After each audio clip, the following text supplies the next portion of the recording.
Uttar Pradesh Congress committee संगठन में बड़ा बदलाव करने जा रही है। हमारे साथ कांग्रेस कमेटी के प्रदेश अध्यक्ष ब्रजलाल खाबरी जी हैं। सर, संगठन काफ़ी निष्क्रिय है और लंबे समय से कांग्रेस को एक्टिव नहीं देखा है, तो अब क्या बदलाव होने जा रहे हैं? अभी संगठन पे जो चर्चा कर रहे हैं हम, जो पदाधिकारी हमारे थोड़े से निष्क्रिय हैं, जिन्होंने अभी तक काम नहीं दिया है करके, तो उनसे बातचीत करके उन्हें आगे कहीं और देखेंगे। लेकिन कुछ एक्टिव वर्कर्स जो हमारे हैं, उन्हें पदाधिकारी बना करके जिम्मेवारी देने की तैयारी है। अच्छा, तो ओबीसी सम्मेलन आज हो रहा है?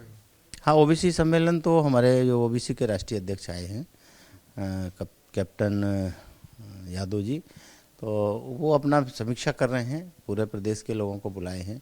वो भी शायद इसी काम के लिए आए हैं कि हम उत्तर प्रदेश में अपना ओबीसी का जो संगठन है उसको और मजबूती दें, इसलिए वो आज बैठक है। इसी तरह के और भी सम्मेलन होंगे क्या? जैसे ओबीसी है वैसे मुस्लिम सम्मेलन? हाँ, जितने भी हमारे यूनिटें हैं उनकी हम समीक्षा करेंगे, और जो सक्रिय लोग हैं वो पदाधिकारी रहेंगे, जो थोड़ा निष्क्रिय हैं उनसे हम दूसरे लोगों को लगा करके काम लेंगे। ये ओबीसी तो माना जा रहा है कि जैसे कांग्रेस का अच्छा वोट बैंक रहा है, मुस्लिम भी रहा है। भाजपा पसमानदा समाज का सम्मेलन करके, ओबीसी सम्मेलन करके इस वोट बैंक को अपनी तरफ खींच चुकी है, तो कितने फायदेमंद होंगे? समाजवादी पार्टी दूसरी तरफ है। नहीं, ऐसा नहीं है, खींच नहीं चुके हैं, वो प्रयास कर रहे हैं। जैसे उन्होंने पसमादा का एक बड़ा संगठन यहाँ सक्रिय हुआ है, तो उनके जो पीछे लगने वाले कुछ पसमादा के समाज के लोग हैं, उन्हें बुला करके उन्होंने एक सम्मेलन कर लिया, जबकि पूरा पसमादा भाजपा के खिलाफ है। वो कहीं ना कहीं अपनी जगह देख रहा है, जो उसको मान सम्मान देगा, जो उसका स्वाभिमान बचा के रखेगा, जो उसके अधिकार बचा के रखेगा, उसके साथ जाने को तैयार है। और कांग्रेस पार्टी इस तरीके की जातियों के साथ हमेशा से उनका मित्रवत और पारिवारिक संबंध रहा है, और आज भी है। कांग्रेस चाहती है कि जो देश के अंदर दबे कुचले लोग हैं, जिन्हें हक और अधिकार नहीं मिले हैं, और उनके साथ लड़ाई लड़ रहे हैं। आज राहुल जी वहाँ से कन्याकुमारी से चल करके और कश्मीर तक जा रहे हैं, तो यही तो संदेश दे रहे हैं। चाहे हिंदू हो, चाहे मुस्लिम हो, गरीब हो, अमीर हो, सबके गले लगाते हुए चले जा रहे हैं। तो ये भाईचारे का काम है। अच्छा, राहुल गांधी जी की यात्रा उत्तर प्रदेश में आ रही है, लेकिन बहुत कम जिलों में जाएंगे वो, ऐसा क्यों? चूंकि उत्तर प्रदेश को खास ध्यान में रखना चाहिए। नहीं, यात्रा में जितना उनका एक मैप था, जिसे उन्होंने कहा था कि हम 3570 किलोमीटर चल रहे हैं, पहला नक्शा बना था। लेकिन जब उत्तर प्रदेश को जोड़ लिया तो 3800 हो गया वो। तो 3800 की एक साथ यात्रा कोई छोटी मोटी यात्रा नहीं है, और ना ये अंत है। उत्तर प्रदेश का जो हिस्सा लिया है, वो हिस्सा भी उस हमारे रूट में पड़ रहा था, तो उसको लेते हुए आगे बढ़ रहे हैं। तो इससे ये नहीं है कि छूता है या छू लिया है या उत्तर प्रदेश को इग्नोर किया, ऐसा कुछ नहीं है। वो एक यात्रा थी उनकी, वहाँ से उत्तर से लेकर दक्षिण की, दक्षिण से लेकर उत्तर की। तो जो यात्रा में जो जो जिले और जोन जोन आपका प्रदेश पड़ा है, तो प्रदेश और जिलों से गुजरते हुए वो आगे बढ़ रहे हैं। दिल्ली पहुँचेंगे, दिल्ली से यूपी आएंगे, यूपी से हरियाणा, पंजाब, और निकल जाएंगे कश्मीर। तो ये उनका यात्रा था। तो इस यात्रा में यूपी से कितने लोग शामिल हुए? यूपी से समझो कि पूरा यूपी का जितना भी हमारा कांग्रेस जन है, जो इस देश को बचाना चाहता है, जो इस देश में लोकतंत्र बचाना चाहते हैं, जो इस देश के संविधान को बचाना चाहते हैं, वो भी साथ चलें, और कांग्रेस तो साथ जाएगी। अच्छा, ये सम्मेलन आप कर रहे हैं, इसके अलावा यात्रा है राहुल गांधी की, तो निकाय चुनाव की तैयारियों को लेकर देखें, ये मजबूत करेंगे क्या निकाय? देखिए, हमें जैसा जानकारी है, निकाय चुनाव अभी 10-15 दिन तो कुछ होने वाला नहीं है। जैसा कि सरकार ने खेला है, ये सरकार का खेला है। ये सरकार ने जो रिजर्वेशन आउट किया है, उसके पीछे की कहानी क्या है? वो ये है कि जो उत्तर प्रदेश में एक बहुसंख्यक जाति है, जिसको पिछड़ी जाति कहते हैं, 52% लोग हैं यहाँ पर, सेंसस कहता है, तो 27.5% इनका रिजर्वेशन था।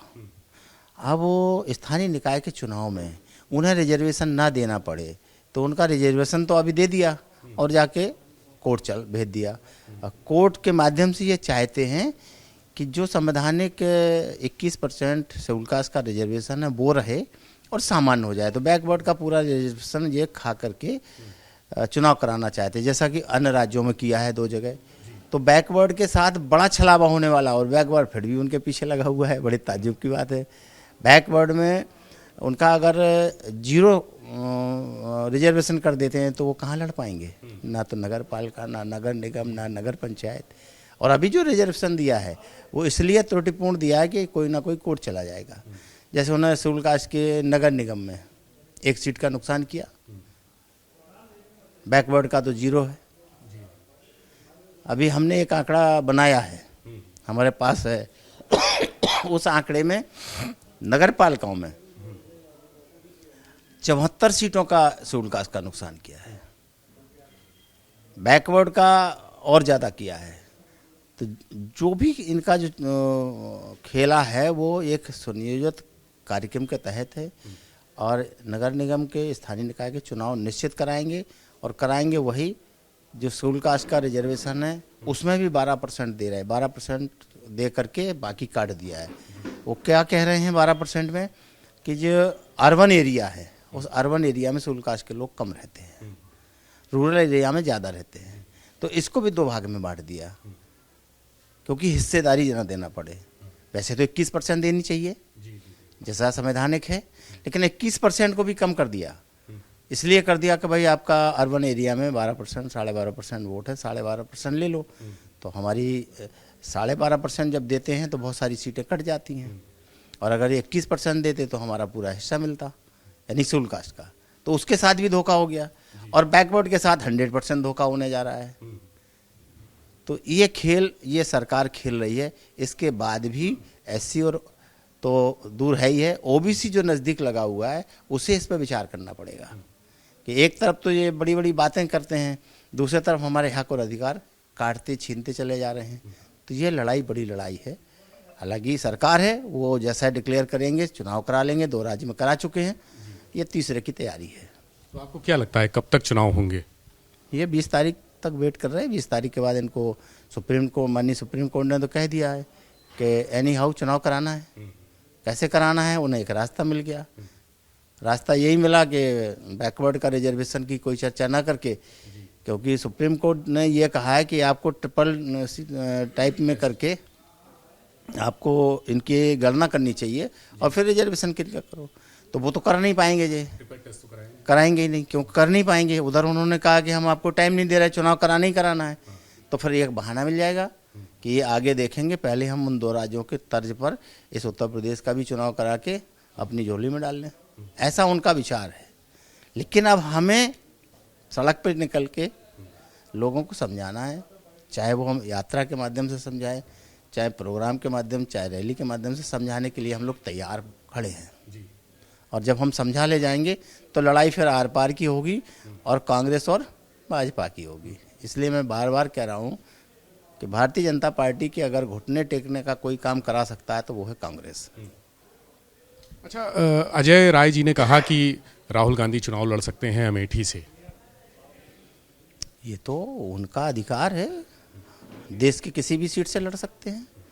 अमेठी से लड़ें स्वागत है, दूसरी जगह से लड़ें स्वागत है, वो तो उनका अधिकार क्षेत्र है। हमारा अधिकार क्षेत्र है, हम कहीं से टिकट मांग सकते हैं। लेकिन अकेले राहुल जी अमेठी से लड़ेंगे, हम तो 80 की 80 सीटें लड़ेंगे, कोई एक सीट थोड़ी लड़ेंगे। तो उन्होंने जो कहा है वो ठीक है, राहुल जी को जहाँ से लड़ना होगा वहाँ से वो फैसला लेंगे, आदेश मिलेगा, लड़ाया जाएगा।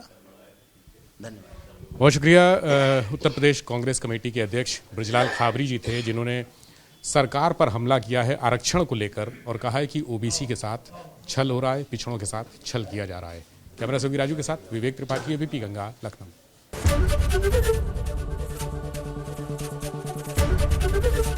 एबीपी गंगा, खबर आपकी, जुबान आपकी।